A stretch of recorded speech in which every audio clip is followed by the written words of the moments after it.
Is forecasting same as prediction? Every forecast predicts the future outcome. Predictions are not forecasts. A prediction is a statement made about the future without any analysis. It is more of intuition based. Predictions do not rely on experience, it is an estimation about the future without having a look at the data. It provides a probabilistic statement, whereas a forecast provides a definitive statement that is very specific in nature. An example of forecast is response to how many people are likely to watch the next Cricket World Cup series, whereas prediction is response to who do you think is going to win the next Cricket World Cup series. Why are weather reports called forecasts and not predictions? Forecasting is based on numbers and logical interpretations. It is an absolute necessity in today's business world, not only for both short-range as well as long-range planning. Prediction, on the other hand, is very subjective and stated based on gut feeling or instinct. Since the weather reports are well researched and based on statistics, they are called forecasts and not predictions.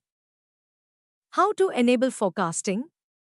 Identify the best forecasting technique for your requirement, which forecasting method will prove to be most accurate and be able to solve the problem. It is important to explore the system and its components well before applying forecasting techniques. The future cannot be understood without a good understanding of past events and current changes.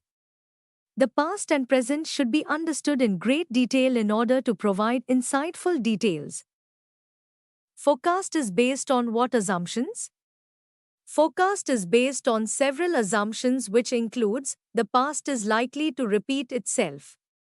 Forecast for smaller horizon is more accurate than the forecast of bigger horizon, which means forecast for tomorrow will be more accurate than forecast of next week, and forecast for next week will be more accurate than the forecast for next month, and so on. For a company, forecasting in aggregate is more accurate than forecasting for individual units. For example, a software development company can provide more accurate forecast for overall increase in number of customers for a project. However, the forecast about what would be the overall increase in the number of customers for one project may not be very accurate. Forecast may or may not be accurate, hence it should be provided in a range for a better planning.